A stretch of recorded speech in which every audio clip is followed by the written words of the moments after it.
Hi everybody, and welcome to General Mechanics. I just thought I'd show you some of the bits that I've been buying, ready for the Honda Civic B18 conversion that I'm hopefully going to be doing. These are a few bits that have just started to arrive. Two of the bits aren't really irrelevant to what I'm doing, but I thought I'd show you anyway. I'll start with the irrelevant bits. First things first, I got a infrared thermometer on eBay for £11. I think it was £11.35 with postage, so I can read different temperatures on the engine, especially to see if the thermostat's open, see the hot and cold pipes on the inlet and outlet for the radiator. It comes with a battery. It comes with instructions. I've already put the battery in just to see if it was working ready for this video, so I can show you.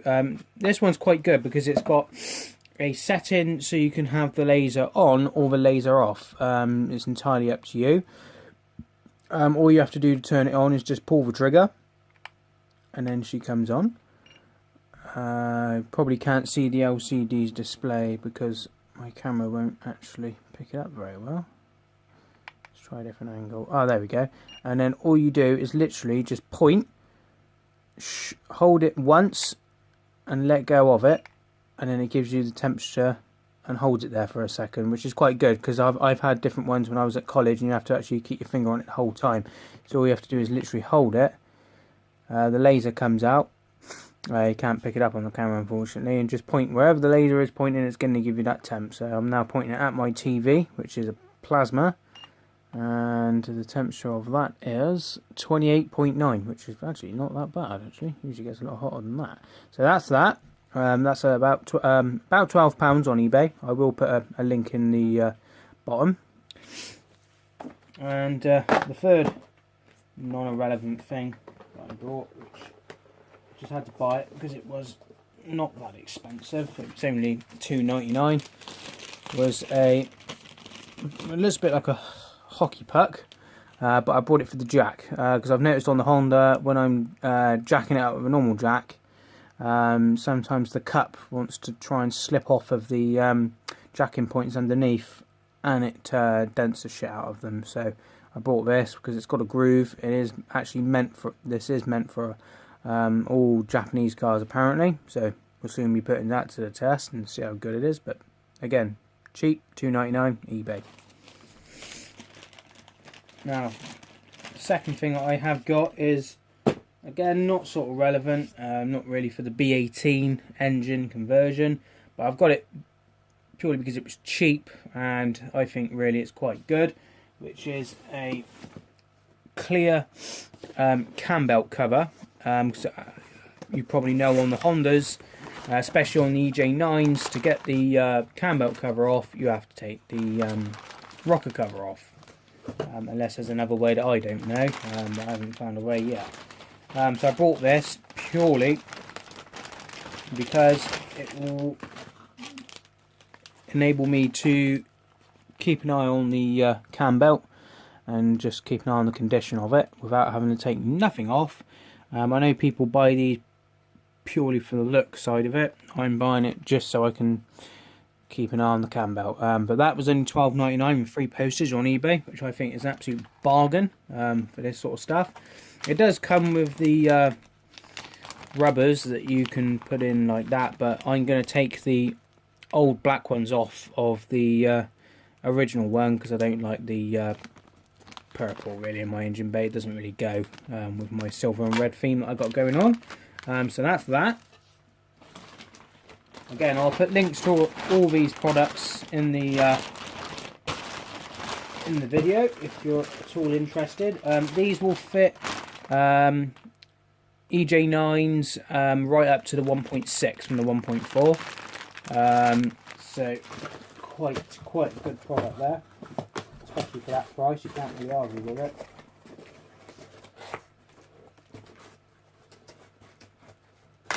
Get the box back together again.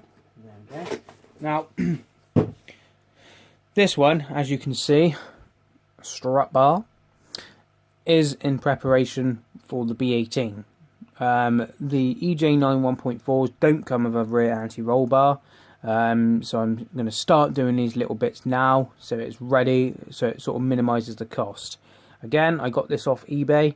It was £99 plus £7 postage, which I think was an absolute bargain, because I've been to auto factor places and even Honda themselves, just for the anti-roll bar with none of the bushes, none of the fittings, they wanted £162.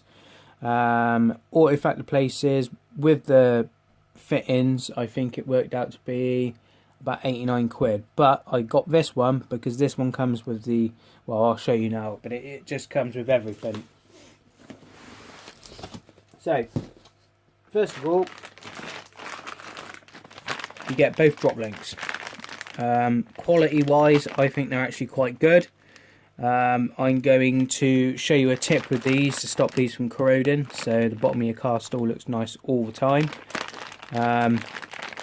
So yeah, so you get both drop links, which these on their own from an auto factors are about £14 each for a good set. Second of all, you get the fitting kits with the rubbers, and you get the bolts, but the only thing I have noticed, you don't get the nuts. So if you're watching, the bloke I bought this off on eBay, you need the nuts with these because there's no threads. The nut sits behind and holds it on. So put some nuts in your bag. So that's that. I'll show you a tip with these as well to keep these looking nice all the time. So like I said, I don't do rust. And then you get this little baby, and this will be again in preparation for the B18.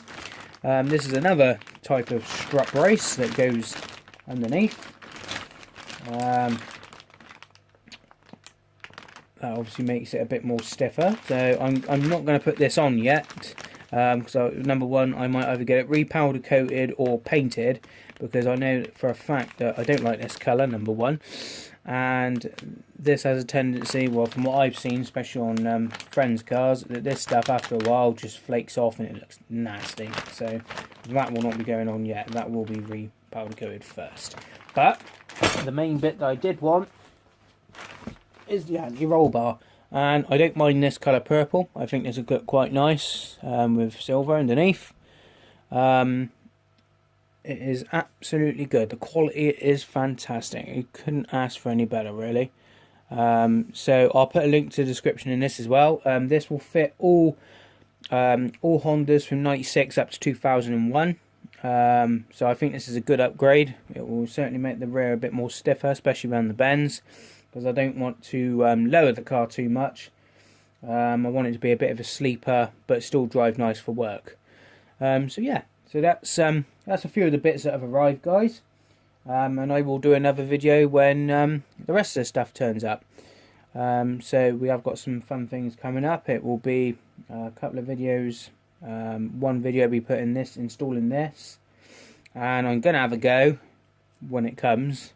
Having a go at doing the tappets on my Ford KA, getting that ready to go back on the road. It's gone a bit tappy in the last few days, so I think it's because it's not been driven for a while, so we'll see if we can do the tappets on that.